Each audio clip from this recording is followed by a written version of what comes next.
COVID-19 versus cancer. Two names that have dominated headlines and changed millions of lives. One swept across the world in a matter of months, while the other has been humanity's silent enemy for centuries. But if you had to choose which poses the greater threat, what would you say?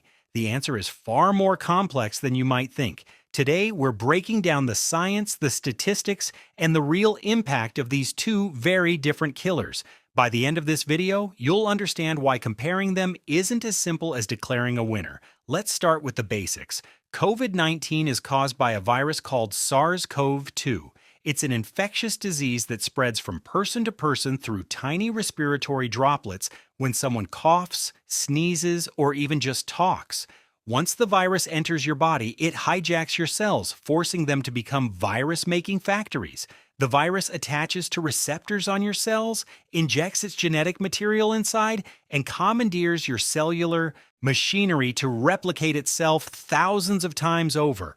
COVID doesn't just attack your lungs. It can affect your heart, causing inflammation and irregular rhythms. It can damage your brain, leading to cognitive issues. It can cause blood clots that travel throughout your body. The virus is an invader from outside, spreading rapidly through populations. Cancer is completely different. It's not one disease, but over 200 different diseases, each with its own characteristics and challenges. Cancer starts when your own cells malfunction. Normal cells divide in a controlled, orderly way, but cancer cells have damaged DNA that causes them to divide uncontrollably, refusing to die when they should. These rogue cells pile up, forming tumors that can invade nearby tissues. You can't catch cancer from someone else. It develops from within your own body, often taking years or even decades to grow. Some cancers are triggered by lifestyle factors like smoking or sun exposure. Others are linked to genetics you inherited from your parents. So we're comparing an acute infectious disease that can spread globally in months to a collection of chronic diseases that have plagued humanity throughout all of recorded history. Now let's talk numbers because the statistics tell a powerful story. Since the pandemic began in late 2019, COVID-19 has officially claimed over 7 million lives worldwide. The real number is almost certainly higher because many deaths went unreported, especially in regions with limited healthcare infrastructure. In the United States alone, COVID has killed over 1 million people. That's more than died in World War I, World War II, the Vietnam War, and the Korean War combined. For perspective, at its peak in early 2021, COVID was killing one American every 30 seconds. Cancer, meanwhile, kills approximately 10 million people globally every single year. That's nearly 28,000 people every single day, over 1,100 deaths every hour. In the United States, cancer causes about 600,000 deaths annually, making it the second leading cause of death after heart disease. Lung cancer alone kills more people than breast, prostate, and colon cancers combined. But here's where the comparison gets interesting.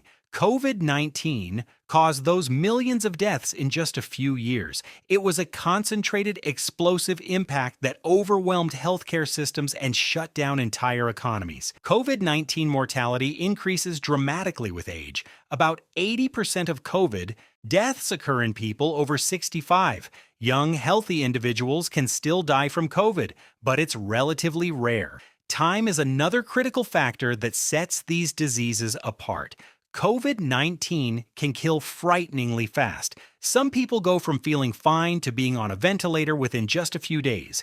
The virus can trigger a massive immune overreaction called a cytokine storm, where your own immune system attacks your body. During the worst waves of the pandemic, some patients deteriorated so quickly that doctors barely had time to try treatments before they died.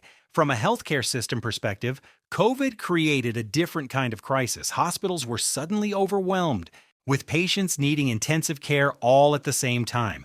ICU beds filled completely. Ventilators ran out. Healthcare workers were pushed beyond their limits, working 18-hour shifts while watching patients die despite their best efforts. The system wasn't built to handle that kind of surge. Cancer creates sustained pressure instead. It requires long-term treatments, chemotherapy infusions that happen weekly for months, radiation sessions 5 days a week for 6 weeks, complex surgeries, and years of follow-up care. This strains resources differently, requiring sustained investment in oncology departments, specialized equipment, and trained staff over decades. COVID-19, like other infectious diseases, can theoretically be controlled through coordinated public health measures. Vaccines have proven remarkably effective at preventing severe disease and death. The original vaccines reduced the risk of death by over 90%. Even as the virus mutated, boosters maintained strong protection against the worst outcomes. Beyond vaccines, simple interventions help. Masks reduce transmission, especially high-quality N95 respirators. Social distancing limits spread. Improved ventilation in indoor spaces helps clear viral particles from the air. Cancer prevention is far more complex and limited. We can reduce risk through lifestyle changes, and these genuinely matter. Not smoking cuts your cancer risk dramatically. Maintaining a healthy weight, exercising regularly, and limiting alcohol consumption all help. Protecting your skin from excessive sun exposure prevents melanoma.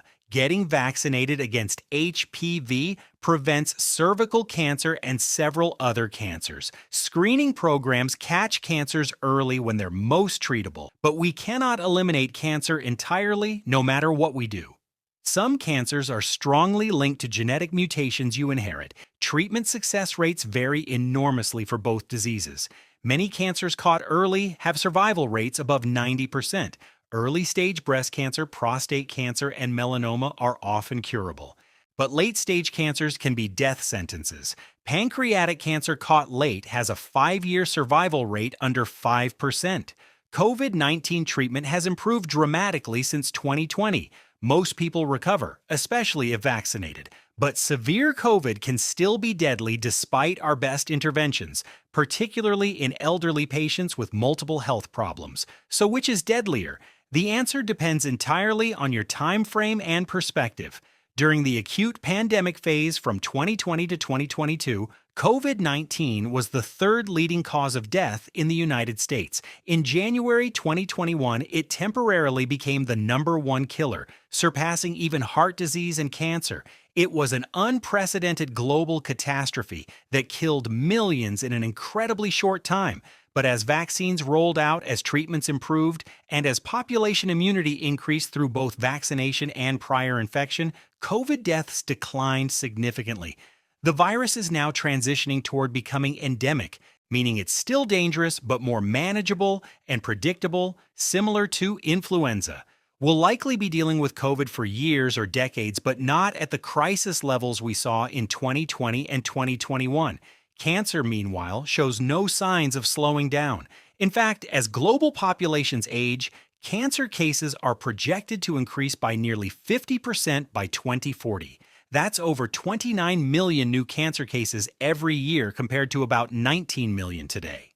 While we're making genuine progress with new treatments, particularly immunotherapies that harness your immune system to fight cancer and targeted therapies designed for specific genetic mutations, cancer remains one of humanity's greatest ongoing health challenges. So COVID-19 versus cancer, which is deadlier?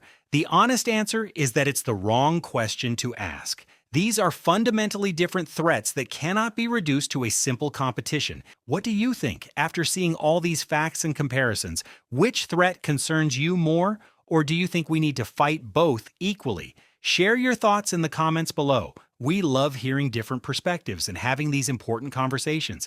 And if you found this video educational and want to see more medical explainers breaking down complex health topics into understandable information, don't forget to hit that subscribe button and turn on notifications.